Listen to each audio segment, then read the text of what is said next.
Everyone welcome to our channel. आज के तुम्हारे साथे शेयर करब आमी छातुर पुर भरा कचुरी। तो तार जोन्नो आमी परिमाण मतो मयदा निये नियेछि।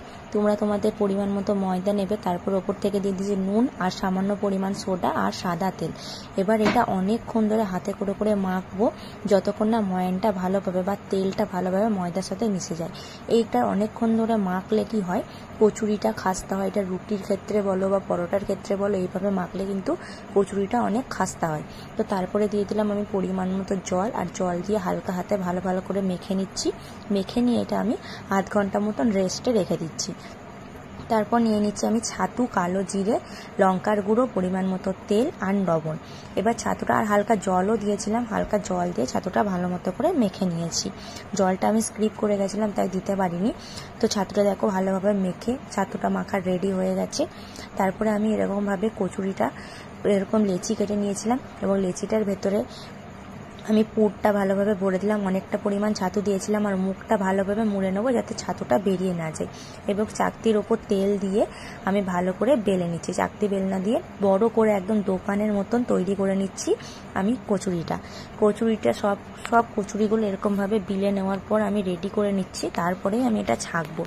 অল্প অল্প করে বেরিয়েও যাচ্ছিলো, কারণ এটা আমি ফার্স্ট টাইম ট্রাই করছিলাম, বাট হয়েছিল খুবই সুন্দর।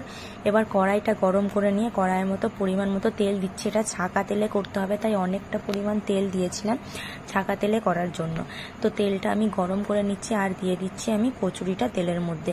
কচুরিটা ভালো করে লাল লাল করে উল্টে পাল্টে ফুলিয়ে ভেজে নিলেই রেডি হয়ে যাবে আমাদের পুর ভরা খাস্তা কচুরি।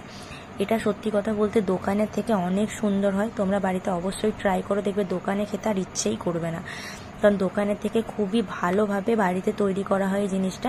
তো দেখো আমাদের উল্টে পাল্টে লাল লাল করে ভাজা হয়ে গেছে। আর এটা খেতে কিন্তু দারুণ হয়েছিল, তোমাদেরকে তো বলে বোঝাতে পারবো না যে কতটা সুন্দর হয়েছিল। তো একে একে আমি সব কচুরিগুলো এরকম ফুলিয়ে লাল লাল করে ভেজে নিয়েছিলাম উল্টে পাল্টে। ভালো, আশা করছি আমার ভিডিওটা ভালো লাগছে। যদি ভালো লাগে আমার চ্যানেলটা সাবস্ক্রাইব করে আমার পাশে থেকো। আর এটা আমি আলুর দম দিয়ে সার্ভ করেছিলাম। আর কচুরিটা দেখো কত ফুলেছে আর পুরো দোকানের মতো লাগছে। তো কেটে নেওয়ার পর দেখো ভেতরটা দেখাচ্ছি, পুরোটা একদম ছাতুর পুর ভরা, একদম সুন্দর দেখতে হয়েছিল আর খেতেও সুন্দর হয়েছিল। তো ভালো লাগলে সাবস্ক্রাইব করে এইভাবে আমার পাশে থেকো। নেক্সট ভিডিওর জন্য অপেক্ষা করো। তো ভিডিওটা এই পর্যন্ত, চলো টাটা।